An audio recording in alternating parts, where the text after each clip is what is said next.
निसटलेला गोड घास. सतीश आणि मी, लहानपणापासून आमची घट्ट मैत्री. एकाच शाळेत होतो आम्ही. शाळेत जाणं येणं सोबतच, घरी आल्यावर खेळणं पण एकत्रच, कारण दोघांची घरं शेजारी शेजारी. बऱ्याचदा आम्ही एकत्रच जेवत असू. जेवताना आमच्या दोघांच्या सवयीत एक मोठा फरक होता.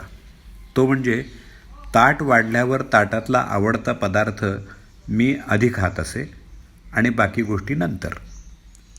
सतीश या बाबतीत विरुद्ध टोक होता. तो ताटातल्या नाआवडत्या गोष्टी आधी संपवायचा आणि मग शेवटी आवडती गोष्ट खायचा. माझ्या लहानपणी लग्नात आजच्यासारखे बुफे नसायचे. जेवणासाठी पंक्ती बसायच्या. बऱ्याचदा सतीश आणि मी सोबत पंक्तीत बसायचो. मग काय, माझ्या ताटातला आवडता पदार्थ मी खाल्ला की वाढपी परत आणून मला वाढायचा. त्यामुळं आवडत्या पदार्थांनी मी तृप्त झालेली असायची. सतीशचं पूर्णपणे याच्या उलट व्हायचं. आवडती गोष्ट तशीच आणि इतर गोष्टी त्याच्या ताटात एकामागून एक पडायच्या. त्यामुळंच त्याचं पोट मात्र भरायचं आणि आवडती गोष्ट पानात तशीच पडून राहायची. काळ अतिशय वेगानं जात असतो, नव्हे पळत असतो.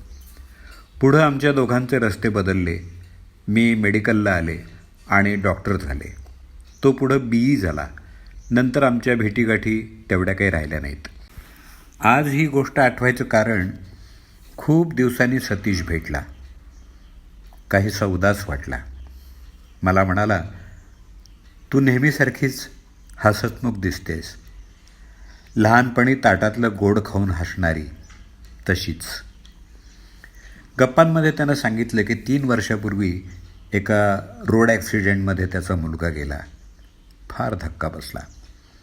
त्यानंतर मागच्या वर्षी बायको लंग कॅन्सरनं गेली आणि त्याची एक स्मॉल स्केल इंडस्ट्री होती, ती पण सध्या लॉसमध्ये आहे.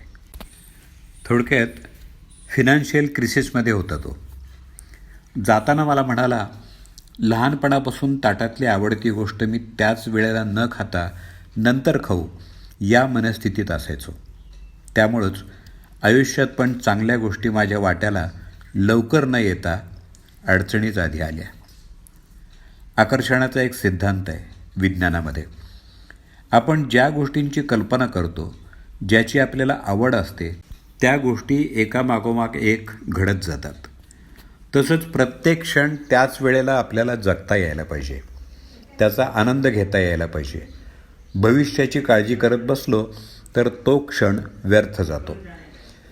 ज्या वेळेला आपल्याला जे करावंसं वाटतं ते मनसोक्त करावं. उद्या करू किंवा नंतर करू याला काही अर्थ नाही. काहींच्या जीवनामध्ये तो नंतर येतसुद्धा नाही. मला वाटतं सतीशचा आयुष्यातला गोड घास खायचा राहिलाच.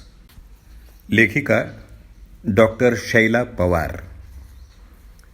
वाचन दत्ता सरदेशमुख.